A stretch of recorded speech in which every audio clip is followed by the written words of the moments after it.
Josh Allen was voted the most overrated quarterback in the NFL right now. He received 11 of 31 votes. Jalen Hurts and his former backup at Alabama, Tua Tagovailoa, each got 10 votes for second place.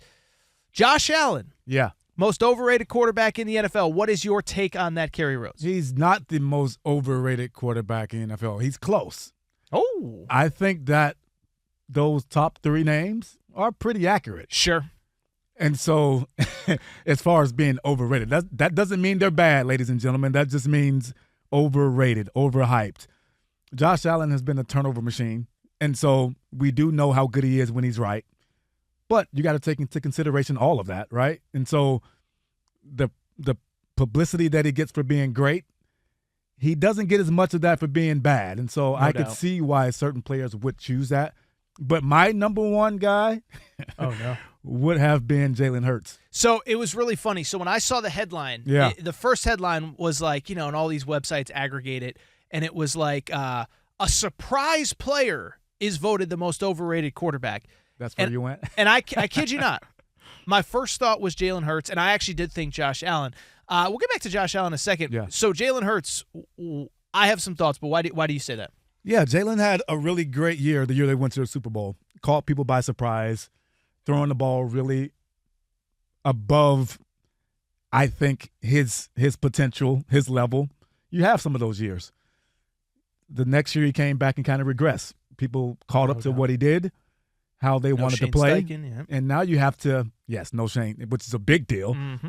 And now he has to read the field and learn a new playbook and learn where those windows and where those throws are. His release is a little long and slow. It kind of, that adds up to more interceptions and turnovers, and we saw that a lot. And so for him, I just didn't think he would be as good as he was. And so to have that year and then kind of regress to the mean, it seems like that's where he should be.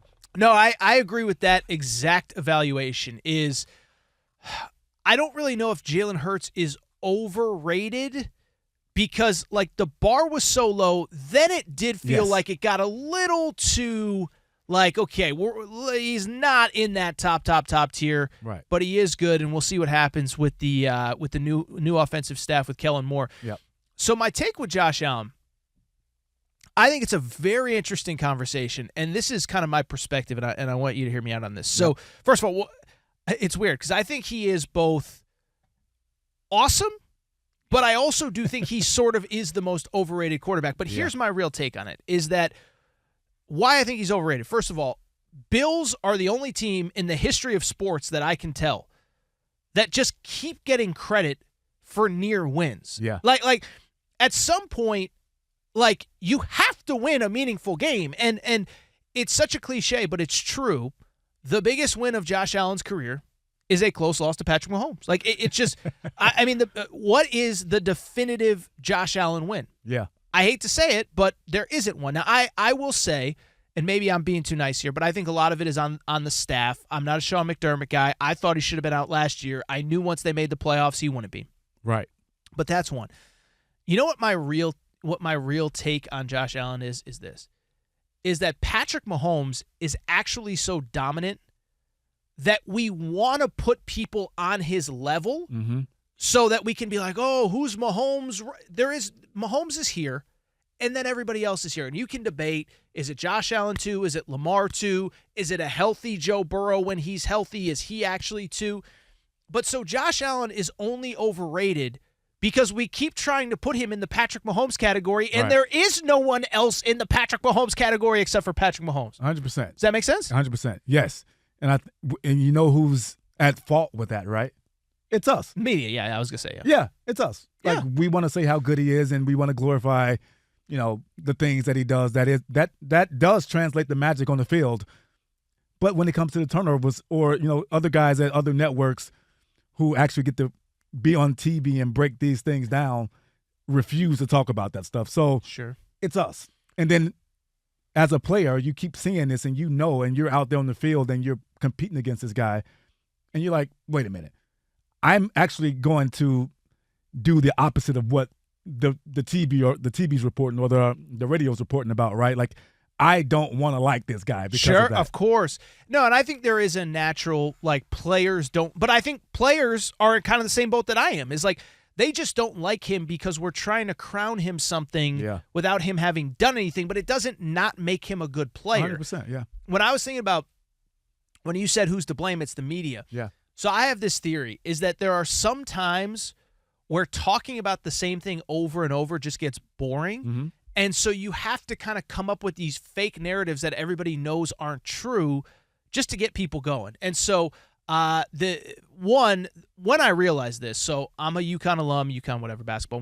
This isn't a UConn basketball conversation, I promise. But last year went 37-3, won a national championship.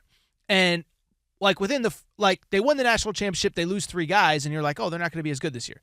Within like 3 games, you're like, oh, this team is awesome. Yeah. So first the conversation was, are they as good as last year? Then it's like, oh, yeah, no, they're definitely as good as last year.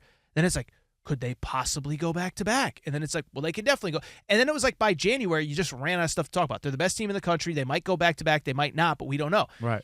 And then I noticed it with other stuff. Like, think about the Anthony Edwards stuff. Mm-hmm. Anthony Edwards wins 1 playoff series. And now he's Jordan. This is an audio. I just stared at Kerry there and rolled my eyes because I love Anthony Edwards. I do think what he said last week was dumb about Michael Jordan was the only skill player, but that's another conversation. Yes. But it was like, it couldn't just be, it went from like, is Anthony Edwards like the next face of the NBA to, is he maybe the best American-born player right now to, is he already the face of the NBA, which is idiotic. Yeah. And then it was, well, I mean, I don't want to say it, but I cover Jordan. He's starting to remind me of Michael Jordan. And it's like, can you maybe win like, I don't know, like 2 NBA titles before we start comparing you to Michael Jordan? Guy went 6 for 6. Yes. Anthony Edwards won 1 playoff series, and people were like, well, it's guy. I'm not saying he's Jordan, but I'm not saying it either. It's like, maybe you just not say it. But I feel like that's where we are with Mahomes. Is like, right now, Mahomes is on another level. The only real debate on Mahomes is, will he one day have a resume that surpasses Brady? Yeah. And so it's like, there's no other conversation to have, so we have to make up these conversations like, well, if Josh Allen, it's like, Josh Allen's really good. Yes. And so, like, that's where I think there is something to this conversation is, like, he's really good, but we keep trying to anoint him because we're so bored with Mahomes just beating the brakes off of everybody in January and February when the games count. Yes, it's 100. You're 100% right with that take, and it does become annoying. It becomes annoying to me to hear it. So even when you talk about like the Anthony Edwards thing, right? Like, that's annoying. But yeah, when you see these polls, though, these polls are always kind of fishy and always going to rub somebody the wrong way, and it's just part of the sports world.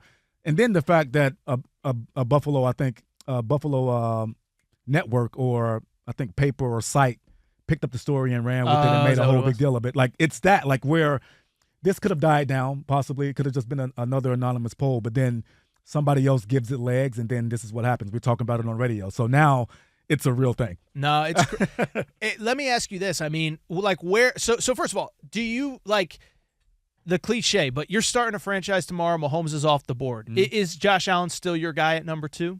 No. Or no, who would it be? Oh, at number 2, my guy would be Lamar Jackson. Okay. Yeah. Fair enough. Yeah, right now. I mean, he's going to be in the top 3-4 quarterbacks for a while. Sure. He's not going anywhere. But like you said, it's just levels to it. It's tiers to it. And Mahomes is not even head and shoulders above the rest. He's a full body length ahead of the rest. And so that's just where we are. Yeah. No, it is interesting. And it is wild how we got here with Josh Allen. Most overrated. Most overrated quarterback, because he's not, but he sort of is.